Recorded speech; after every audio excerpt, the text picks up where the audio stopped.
Hey guys, welcome back to Black Rifle Coffee Podcast. I might cross promote this across Mike Force. I don't know. I haven't decided yet. But if you're listening to this, welcome. I've been doing this hosting for a bit now, and a lot of the topics that I focus on are things that I'm interested in. Like last week, we had Dan on, who was a SAAS sergeant who was in the military, who got the boot. He got the boot basically for standing up and saying he didn't want the vaccine. And these things are real-world issues, but I'm super interested in these type of conversations, which is why I brought on my next guest. We have some mutual friends, Little Belt Cattle Co. The industry is full of characters, I'll say that, but good people trying to do good things. And the biggest thing I'm interested in is the gap, kind of the void that lies between ranchers and farmers and your kitchen plate. I mean, the fact that you don't know how to make that connection. Like, what's the start point? The start point isn't the grocery store down the road, even though I'm all about supporting them.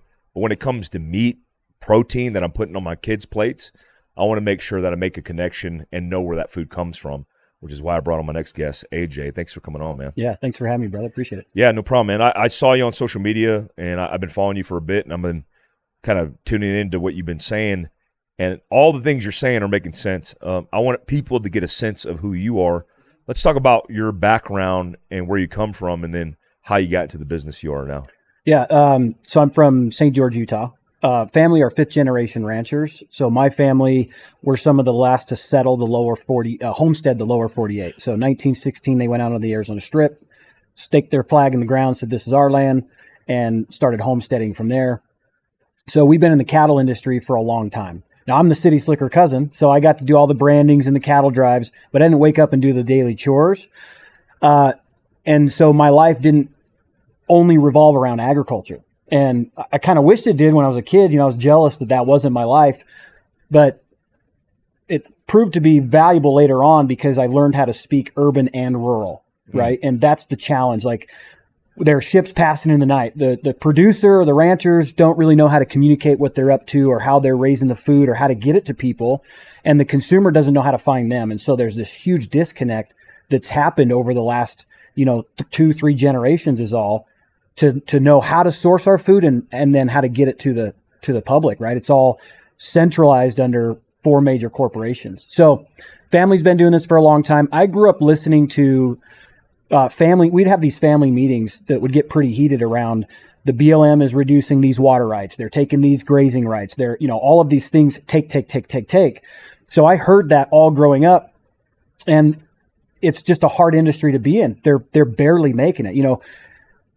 It's like 1% of our population is all that's left raising our food in the United States. And of that, so there's something like 2.9 million farms and ranches in the U.S. Of that, 1.9 million are considered small farms and ranches, which means the USDA classifies that as $300,000 a year in revenue or less. Since 2000, we've lost 40% of our small farms and ranches since the year 2000. So it's a crisis. We're in trouble, right? Because human beings need 3 major things: food, shelter, safety. I put water in there with the food. Yeah. There are basic human needs, and we've forsaken it. We've just let it go. So I grew up seeing all this, and then I lived in the city in Phoenix for about 12 years after I got home from the military. And I was just noticing that people have no clue where their food's coming from. During that time, my family are the Bundy Ranchers. So if you watched all the news back in 2014 and then again in 2016, you might have your own opinion of what's going on, but you certainly don't know the actual details of what's going on, right? Behind the scenes. You only know what the media wanted you to know about all of that. But what I did pick up on was I was in a self-development course in LA when it was going down. Like, it was the trending news topic, right? So these are my cousins, these are my uncles, and I'm in LA with a bunch of people in the city. And what I recognize is my uncles are over here trying to warn people of what's going on. Their method of which they did it with the militia was all that got attention, right? So the communication was broken because the people in the city, all they were hearing was what the news was telling them, which is our militia takes over, this wildlife place in Oregon. Hey, this summer you can help Black Raffle Coffee and the Boot campaign raise $1 million for veterans. All you need to do is grab a can of ready-to-drink coffee from your local grocery or convenience store from May 31st to August 31st. Every can of ready-to-drink coffee you buy will contribute to making this massive donation possible. Thanks, guys. So the point is I could just see this massive disconnect between just the communication. And so then 2020 happened and the store shelves are empty, right? And people are like freaking out because they can't get food. They can't get toilet paper. I think we were more worried about toilet paper than food at that time. Yeah. But I'm noticing like, okay, well, wait a minute. There's a cow standing right here in the field. So there's food. We have just forgotten how to source it because we used to have farmers markets, or you go far enough back, Mike, you got the beef, I'll handle the sheep and the vegetables. You know, it was a community effort to feed the community. You look around where we're at now, nothing sold in your store is from local. Like, even though we have lots of ag and cattle in Utah, they're all shipped off and then sold somewhere else, right? So if our supply chain stopped today, if the trucks stopped rolling today, people are going to starve just because they don't know how to call the guy, or they're going to get shot because they're just trying to jump the fence because they're hungry to take what they can because they don't know how to communicate anymore. So seeing all that, I'm like, okay, the most basic thing we can do is develop a nice meeting place for everybody and then get that communication flow happening again. It's like a farmer's market, but I want to digitize it. Yeah, it's like you're the shaman into an old world or something. It's weird. I mean, it's so crazy, but that's how far disconnected we are from just primal responsibilities. Right. Like you said, this is hierarchy of basic needs. Yep. We're neglecting in that. And you know, I started paying attention to this a little bit a few years ago with Colorado Craft Beef Company. I started talking to guys in the industry and space and talking, and all of their complaints had to do with their dependency or the industry's dependency on the system. Yes. Right. And it's heavily subsidized. Yep. And a lot of it is backed by the federal government. But we've seen what the federal government is capable of with irresponsible people who aren't paying attention, which people are the government, guys. It's not like secret, deep, state, whatever. That's just dumb people making dumb decisions. I mean, let's be honest. And now we're in the position right now where we're focused more on war efforts across the globe than we are on our own communities. And we see the homelessness, we see the drug overdoses, we see the absent thinking or forethought of planning and preparation for setting us up for success when we need to feed ourselves into the future. Right. And I certainly advocate in self-reliance at my company, Fieldcraft. We talk about it all the time, like hunt, fish, do these things on your own to help your family source its own protein, but also support your local rancher and farmer. What's the start point with you trying to connect ranchers and farmers and people with technology? How do we come up with something like that? What's the start point there? Well, first I had to understand the system and how it was currently operating and where the break was. So I've been working on this for 3 years. So this, like I said, this idea happened in 2020, and I'm like, okay, we need to build a central meeting location. And then I had to work my way through understanding every level. So I sold meat from my family's ranch direct to consumer in 2020. And then when COVID hit, all of the meat packing plants, the big ones, shut down. So then I called to schedule my next slaughter for my customers, and the processor's like, I can get you in 12 to 18 months. I'm like, holy shit, I got people that are waiting for their orders. So then I'm driving all over the state of Utah to any slaughterhouse I could squeeze into just to get the meat processed. So what happened is when the big processing, because we're centralized, we screwed ourselves. We're so centralized. When the big guys closed that we're all dependent on now, because people who were sick, they couldn't go to work, the feedlots backed up, which meant the guys fattening cows or having their cow calves backed up. And so then they're like, well, shit, I can't feed these animals forever. So they just hammered any local processing plant that they could get into. So the whole system just broke because we're so centralized. So we've got, we have a lot more problems than just learning who to connect with. We don't have the infrastructure anymore. Now that's coming online, like grants and stuff. You'll see small meat packing plants popping up all over the place. Yeah, because it's expensive. Greg from Little Belt talked to me about this. Yeah. And he said that was a breakdown in the chain. Yep. You know, people can get the animals, they can get fed, they can get grazed, but to get processed, to get to your plate is a difficult thing because everybody was centralized, independent on this sole system. So now people are going, well, let me invest and start up a meat plant. And then they look at the numbers and it's like, oh my God. Yeah. Because it not only is it expensive, but it's highly regulated. That's right. Right. Highly regulated. And then on top of that, I don't know how easy it is for you to find employees, but imagine trying to find employees to stand in a cold room cutting meat all day. Yeah. So great. Now we've got funding to build a plant, but COVID also broke the Americans' will to work, to earn a living, to better themselves. And even if that wasn't your job forever, like, I don't know about you, but my first jobs, you know, I had a job cleaning out shitters, porta johns. Yep. Right? Yeah. I did whatever I had to, and I learned from those experiences. I learned I definitely didn't want to be cleaning shitters out when I was older, but that's broken. So now we've got meat plants that you can't even hire people. Yeah. And so it's expensive to build. There's so many we get regulated heavier. American USDA plants are regulated heavier than foreign meat being imported in. Wow. It's bullshit. It's freaking crazy. Because it's just probably regulated as it arrives. And they're like, thumbs up. Yeah. But they're not regulating the plants. You don't know what's happening in Paraguay when that animal's being raised and how they're being housed. They're not watching that. And Paraguay, I bring it up because they're trying to approve importing beef from Paraguay right now. And Paraguay did that once before, and we had a major outbreak of foot and mouth disease from foreign beef because they're not regulated the same way we are. So it's like, if you're an American ag, you're fighting this uphill battle. And I think it's related to, especially nowadays, I think it's related to food IP, fake meat, all this fake bullshit, intellectual property. Yeah. You know, there was an instance with a corn grower whose neighboring property was a GMO modified Monsanto corn. The seeds blew over to his land and grew on his land, and they sued him and won because they were growing their intellectual property corn. Fucking crazy. Yeah, Bill Gates is the biggest investor in Beyond Meats. Exactly. And you look at all the things he touches and influences, it's like he's just going to throw money at the problem to make it go away. Right. And if ag's standing in the way of that, which seemingly he's been on camera, he's been on documentaries talking about how this is the future. And I see these people eat these damn Beyond Meat. I've tried it before, just as a novelty item.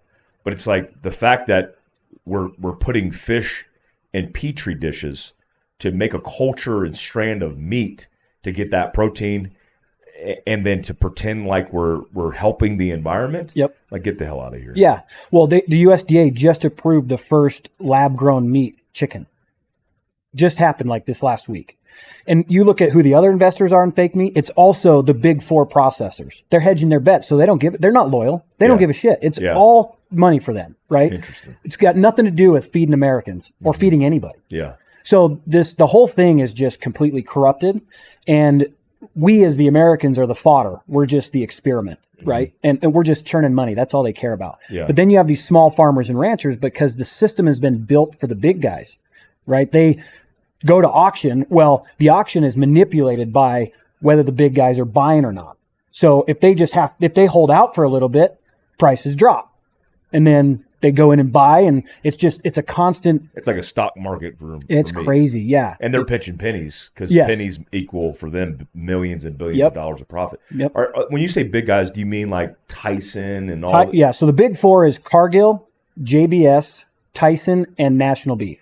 Those are our big four. And two of those are foreign entities. Really? JBS is the largest in the world, and it's a Brazilian company. And if you do some research on the CEO, the leaders of JBS, they're thugs. Oh, they're straight up. They've been in Brazilian prison. Yeah. And that's who is the number one beef producer in the nation, in the world. Really? Yeah. So the big four, the beef industry is like a $64 billion industry. They control 85% of it. Wow. And that 15%, that trimming of the fat, that's small, organic, I assume, ranches and farms? That's just anybody else. Like if you're selling meat and you're not part of the big four, if it's a white label, like Greg, Greg's part of that 15% sliver. Got it. Yep. Got it. Yep. So this 85% of the market share, this is what you find at your local Smith's down Yes. the road, Yep. all the big box retail chains, Yep. McDonald's, Mhm. Chick-fil-A. Yep. I assume they're all being fed by these producers who can manufacture essentially and distribute Yes. in mass. Yes, exactly. Okay. And we export the same volume that we import. So they're buying cheap from ranchers in the US, selling it high end in Japan. They're buying shitty beef from like South Africa, Paraguay, and selling and making, a shit ton of money because they're buying it super cheap down there, bringing it over here Yeah. and upselling it to Americans. In those 4 big companies. Yep. So you don't know when you eat food from the market. A lot of Americans think, well, if I go to the local I don't know, Publix. Yep. And I pick up a styrofoam and plastic wrap pink gelatin of whatever the hell that is, that's at least coming from America. That likely there's a percentage of that's not coming from America. No, and worse, it says on the package, product of the USA, because they have the USDA created this rule that says you can raise it in another country and they'll slaughter it in the other country and put it in shipping containers and ship it over and then chop it up in the meat packers here and sticker it product of the USA. It makes me want to vomit, man. It's bullshit. That makes me want to vomit. Yep. Well, one, like, if you're listening to this podcast, you're likely an American and you love this country. And you go into any grocery store, and I don't mean like farmers markets. I mean like big chain grocery stores. And you go in their meat aisle, when you look at that meat, it looks freaking disgusting. Like pink, almost opaque. Dude, it is disgusting. And you don't know when that stuff's been cycled through. Yep. You trust that the grocery store has a reputation. I would never, and I hate to say this because some people are like, well, it must be nice. Well, it must be nice if I can go out of my way to hunt. Yeah. It must be nice to go out of my way to feed a steer on my property. That's what it must be nice. I would never feed my kids that shit, man. No. I would rather buy from, which I do, and right now, Colorado Craft beef, Yep. Little Belt Cattle Co. beef, my own beef, Yep. elk, deer, and duck in my freezer right now. Yep. And it's like, that's not that difficult to do. But I realize there's a big disconnect.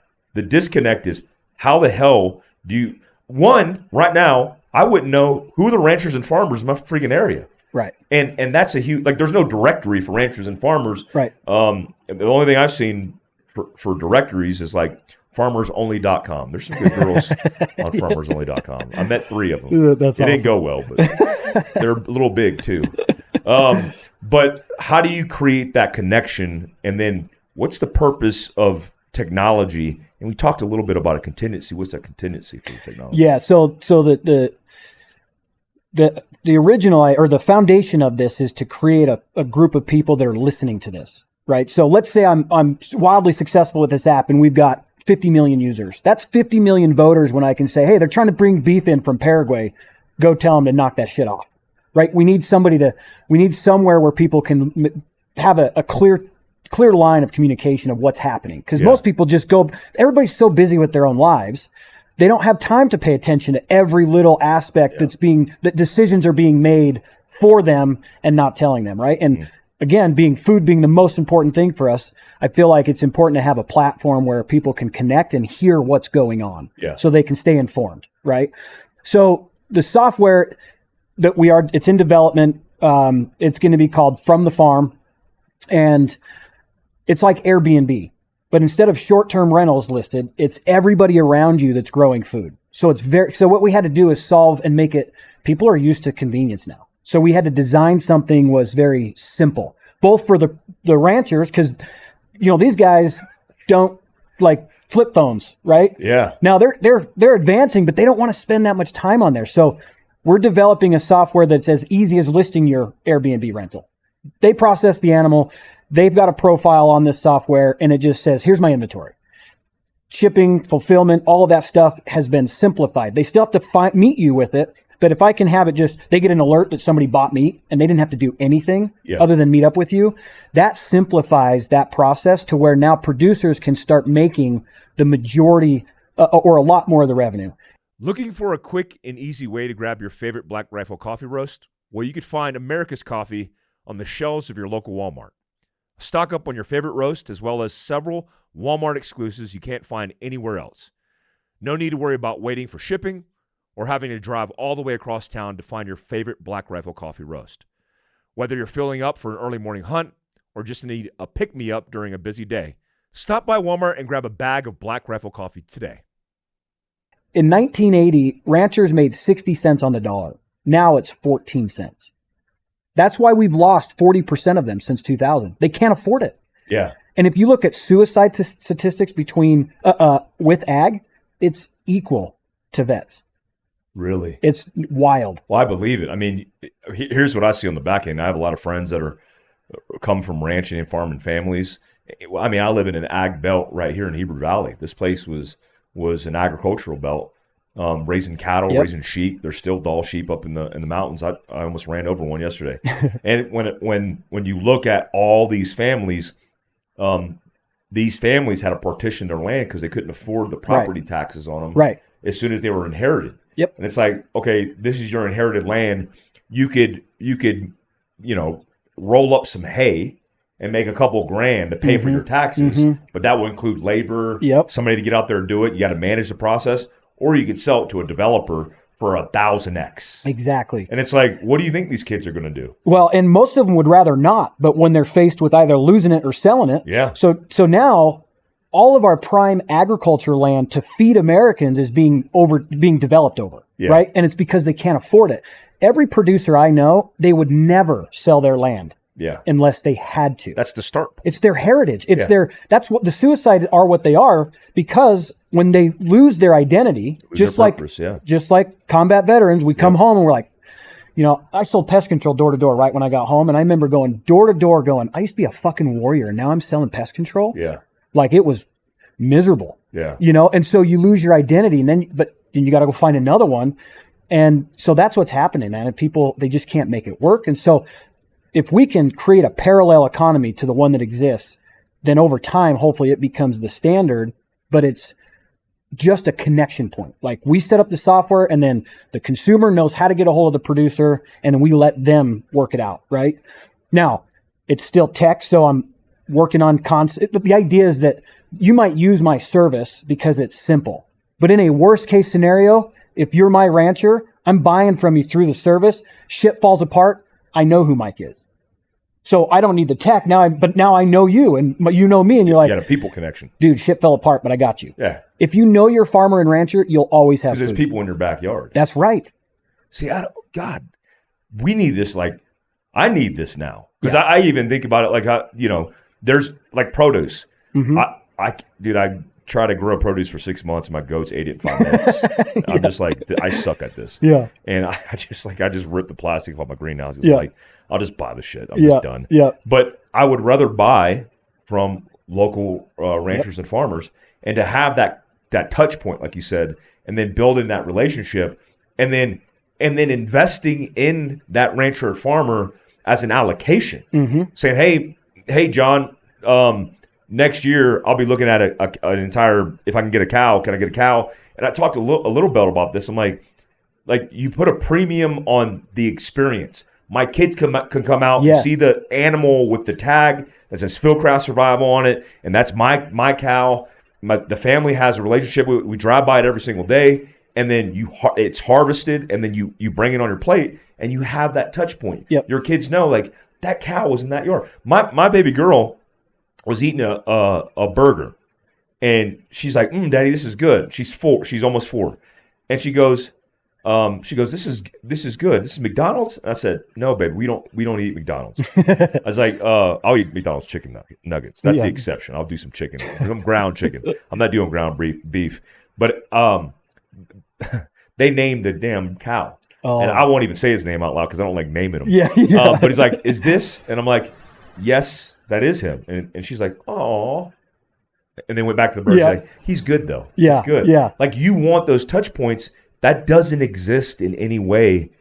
I don't think anywhere in our country. I don't even see farmers markets really anymore in Heber Valley. Right. I mean, at the intersection here, there's a guy who pulls up in a white van, and he pulls out his fruit and all his stuff, and he's a Mexican dude. And my neighbors are Mexican, real good people. A lot of them work all over this place doing labor. And no offense to white people, all the white people pull up and they all buy the fruit. And one day I walked over there and I was hanging out with them, and I'm looking at the oranges, and they have Costco stickers on them. On the bottom. And I'm like, this dude's buying wholesale. Smart, good on him. He's buying wholesale from Costco. He's showing up, pulling the labels and stickers. I saw the bottom of the thing, and I'm like, and he kind of looks at me and kind of smirks, and I just walk away. But it's like, that the feeling is what those people want. The upsell is right there. That's right. But if you're actually getting it from farmers and ranchers, that changes your life. Well, then you also know. So what's happening also right now is they're trying to put mRNA technology into the vaccinations of our livestock and our produce, because they've found that the mRNA can actually cross the gut barrier into your bloodstream. So you might choose not to get vaccinated, but the big four corporation, they're in the pocket. They're all in cahoots. It's corporate government, right? That's what's happening. The lobbyists, they're all together now. So if they say we want the mRNA vaccine, nobody's going to put up a fight. Your local ranchers will. A lot of them have come out already and said, we've heard. I mean, when the mRNA vaccine, mRNA technology was announced in our food production, I got messages all day long. Is this in your food? Is this in your food? And I said, ask your local rancher, because you should do your own research. But I'm telling you, none of them's doing that shit. And so a lot of them came out openly and said, we will never put mRNA vaccines in our cattle. Just don't worry about it. So when you know the producer and you can ask them where it all came from, just like the vegetables, because that's not uncommon, by the way. A lot of people, there's like these black market grocery stores where they just go to the grocery store and then they go to farmers markets and sell, and they didn't actually raise it or produce it. So you want to get to know them. That's the whole point. We used to know who our people were that grew our food. And that's why I say, if you know your farmer and rancher, you'll always have it. They'll produce for you. It's you serve each other. You're helping them keep their lights on, shoes on their kids' feet, and they're helping keep food on your kids' table. Well, what's the disconnect for ranchers and farmers? I know part of it has to do with like legacy and being old school, and this is the way it's always been. But what is the difficulty? Because you see outliers, some guys who are doing it, and they're trying to get it bridged. But what's the disconnect there for them? Like disconnect in how they're connecting, or just why they won't connect, why they're not, why they don't have Shopify, why they're not connecting with. I mean, the coolest thing Greg did that I love is he took beef that would normally either spoil or be giveaways at the end of the year. He ground it, he put it in a food truck. And now in Bozeman, the burger truck, everybody loves organic, whole food, everything. He's selling those burgers, and dude, my kids ate like 50 burgers off the back of that damn truck. It's so damn good. And like, why are they so slow to get this integrated? When you ranch, it's not a full-time job. It's 3 full-time jobs. So it's time. I mean, and then where's the money to hire somebody to do it? That's the disconnect. They're not making enough, and they're so busy. Like, producers don't go on vacations. Like if they do, it's a rodeo. It's a quick trip to a rodeo, and then they're home. Because who's going to feed their horses? Who's going to take care of their livestock? They don't get to leave. Like, we don't understand as a civilization, as a population, the level of commitment to be a farmer and rancher. Now, the payoff for them and why they would never trade it is because of that connection to nature. Like, when you go out hunting, when you go backpacking, like you can be in a really low spot and you go out in nature, and all of a sudden you're like, okay, I got this, right? So that's the payoff for them, but it is a commitment unlike any other career that exists, So the disconnect is they don't have the time and they don't have the money to hire it out. The ones who do it well usually have older kids that want to be on the ranch. So they're like, great, I got a job for you. Learn how to run Shopify. Take care of fulfillment. But if your kids are younger, if you don't have any, it's a big job to try to do all of that. I see a lot of the, especially the women, the attractive women, on their tractors and on the farm, and they're doing social media to kind of market the buzz. And they have some landing site. Typically, it's OnlyFans, but sometimes they have like, hey, you come here to get the beat, come here to get some kind of product or whatever it is. And you see that, and you're like, oh, that's cool. Like, because it's rare to see farmers and ranchers doing that type of thing, unless they're like showing them riding on a horse or something. But there's no. Like, I see them and I go, dude, you're showing how that lifestyle is an amazing lifestyle, but you're not converting a sale. Yeah. You're doing it for popularity, and Yep. you could be doing it as part of your business plan. So how do you do this? Do you walk into a town like Heber Valley and you go, all right, I'm going to go to the local, 4-H, figure out who's here, who's who in the, who's in the know, and then go meet with those people to bridge those relationships and recruit them and say, hey, here's my service? Yeah, it's so meeting the producers is word of mouth. It's a tight community, but then also going to like speaking engagements, right? So the Utah Department of Agriculture and Food had a soil health summit a year ago down in St. George. They got another one coming up in January. Yeah. I'll speak, I'll have a booth, and I'll say, here's what I'm doing. I'm trying to connect you.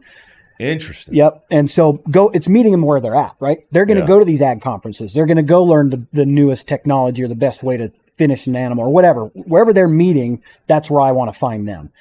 What I found is it's actually become harder, which is, as you're understanding, it's harder to get producers on board than it is consumers. I thought I was going to spend a lot more money in customer acquisition. Oh, which that's is the typically, easy part. Man, people are like, Zero for customer acquisition.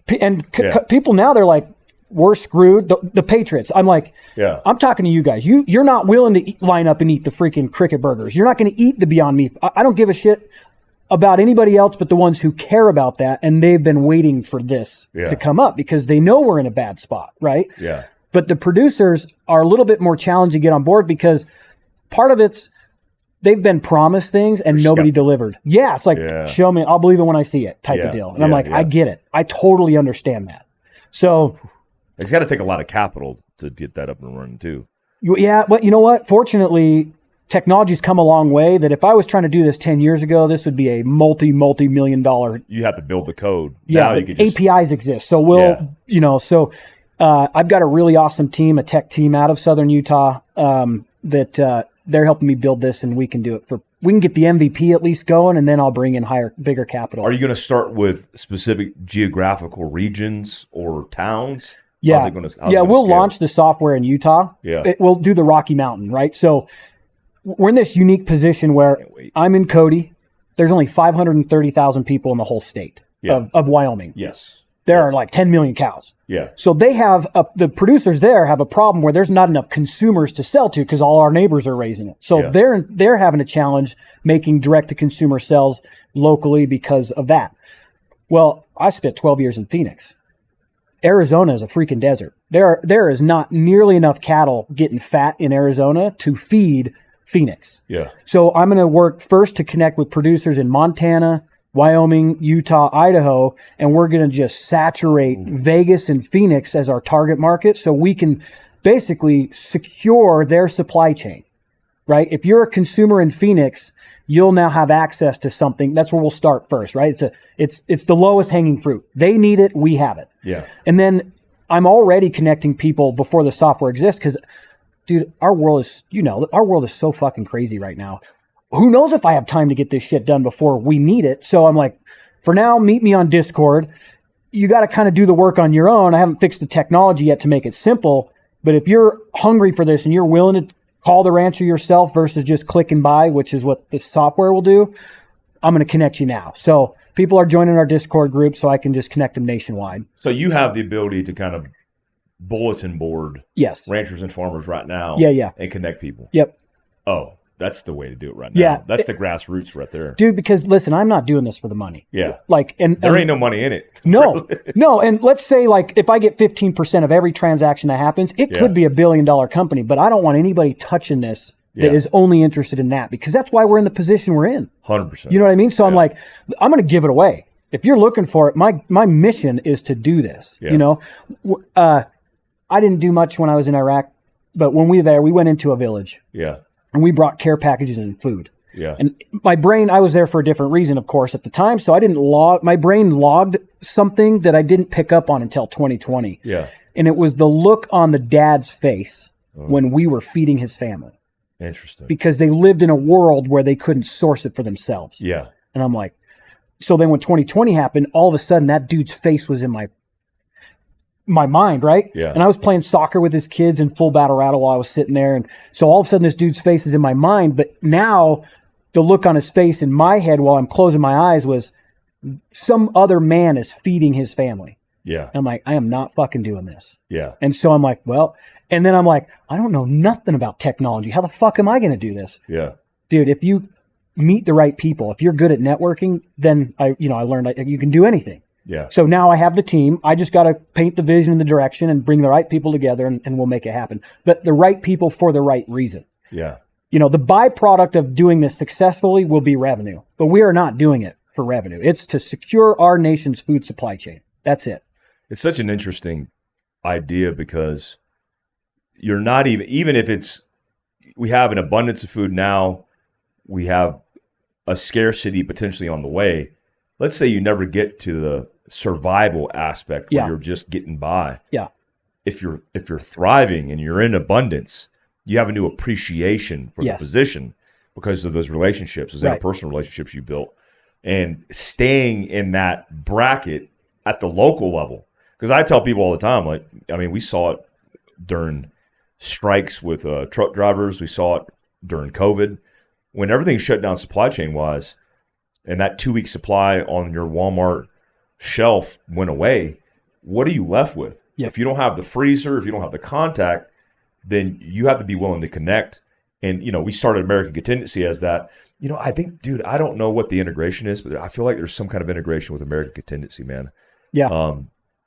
I'll talk to you offline about it, but I'd love for you to talk to Tom from American Contingency. Okay. Because everybody in AmCon that's directly either part of a group or leading a group in the States, we have the heaviest in Arizona and Utah. Nice. When you see that, this integration, these people want that exact same thing. Yes. But they're also people you can connect with as a touch point that already know the ranchers and farmers. Yeah. So instead of having to get and distill it through an organization or through a seminar, you might already have the people contact. There's something there. I don't know. We'll figure it out. So what's the timeline on this? What are we looking at for this to unravel and to be accessible? We'll put the links for the Discord down below. That's quick access, but what are we talking about on the user interface app side? Yeah, so on the I think we're 6 months out from an MVP. I said that 6 months ago. Yeah, that happens. But, we had to get through corporate documents and get all the shit together so that we could seek investment. I think what I'm going to do is a crowdfunding campaign for people. So, because people have been like, hey, can we donate? And I don't like taking money from people for nothing. Crowdfunding would be cool, man. Yeah. Because you want to make it about the buy-in from the people. That's exactly right. And people are like, can we donate? And I'm like, and I've told them, I appreciate that because I could certainly use it right now, but I don't want to take something for nothing. So I knew I was going to probably go the crowdfunding way. So I'm like, let me get set up to where your donation actually comes with maybe a point of equity in what we're doing or something like that. So now that's all set up. Now I can start moving forward with our crowdfunding setup. And then I'm hoping that the people will help make this happen so that I've had VCs come to me and like, this is brilliant. We need this. And I'm like, yeah, but your structure is profit focused only. Yeah. I know this is $1 billion idea. Yeah. But you want this to be $1 billion. I want this to be a network I don't want anybody manipulating this shit. Yeah, because, you don't need VCs, you need people. Dude, because if, let's say we crush it, right? All of a sudden JBS shows up and says, we'll give you $100 million to buy it. And if I got a bunch of VCs breathing down my neck because that's who's in there, no. Damn. That's exactly what happened to the industry. Exactly.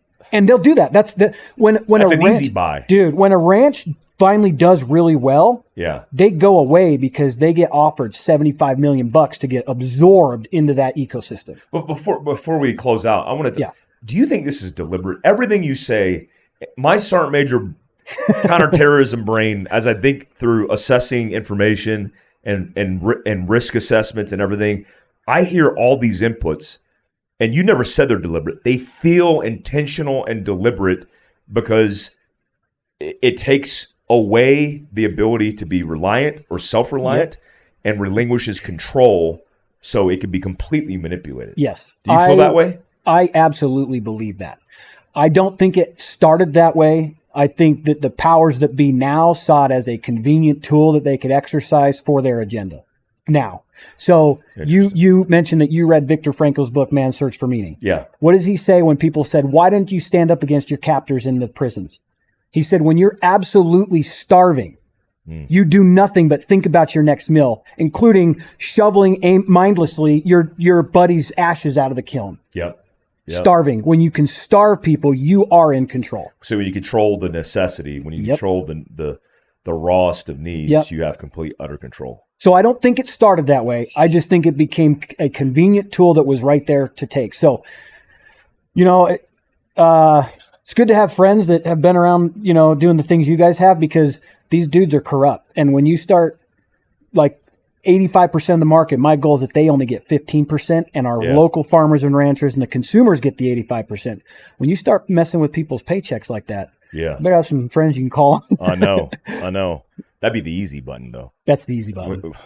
Just a great reset, be easy. Yeah. When we look at all these things evolve, man, I want to get involved. What we talked about years ago, Fieldcraft Farms, it was a concept of doing something not similar to this, but similar as far as what it was doing to help the community, where we wanted basically an established farmers market. Yep. That was basically an empty grocery store. Yep. Vendors come in, they set up, they have to proof that they're from the local community, from the state at least. Yep. And then whether it's soap to honey to beef, you can go in there and get all the things.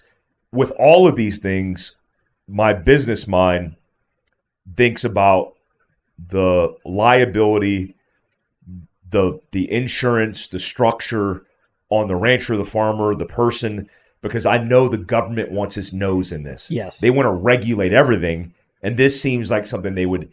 I mean, most companies might even go, oh, Shopify, we wouldn't be interested in this because this seems scary. Mm-hmm. We wouldn't want to do this transaction because it seems too high risk or whatever. Yeah. Is there any of those concerns and fears that you've seen along the way in your journey? Yeah, our biggest threat will be regulation. Yeah. I talk about, the physical threat, which doesn't scare me nearly as much as the regulation threat, because that's an easy pen swipe. Like you said, that's the easy button. The hard one is, look what happened to Uber when they took away from the taxi industry. They had a battle. Look at Airbnb when they took away from the short-term rental hotel industry. They had a battle. Yeah. Those are minute compared to the food industry. Yeah.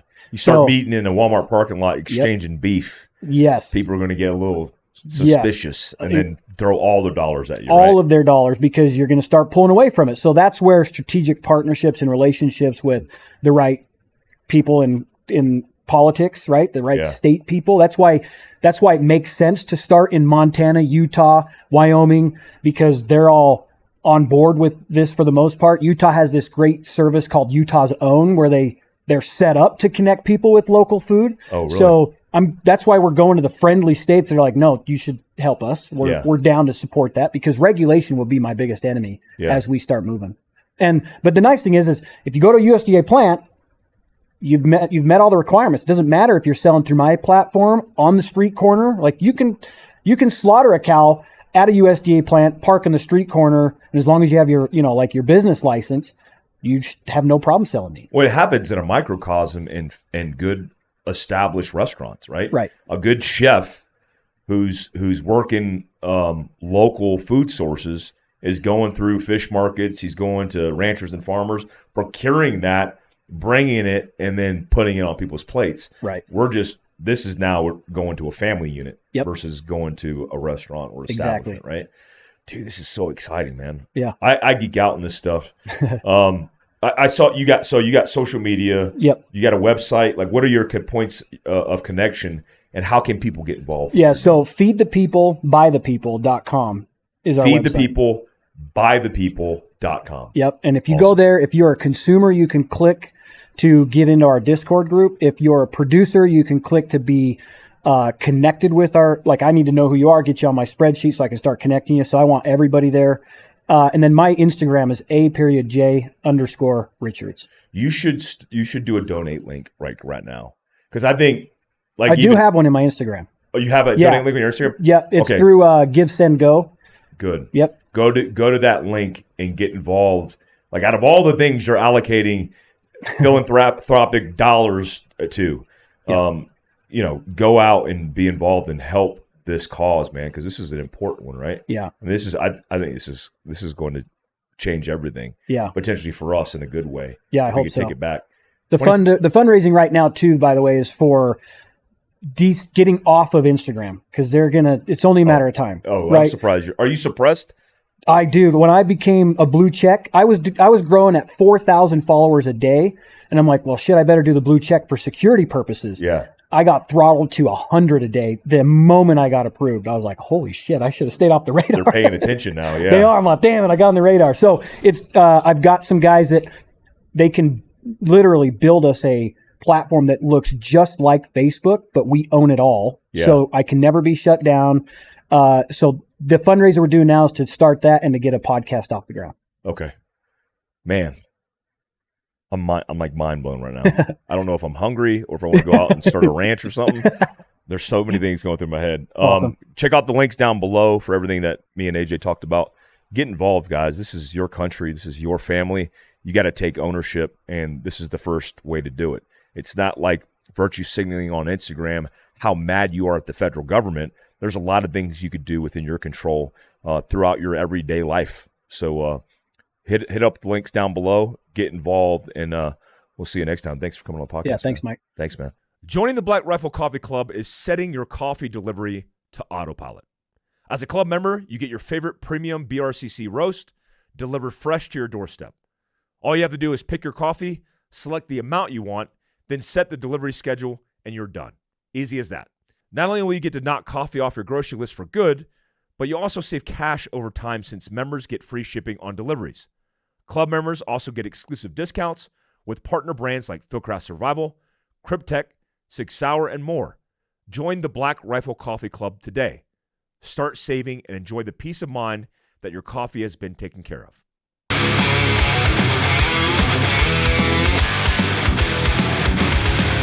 That concludes today's training. Any questions? Woo! Drum titties, boy!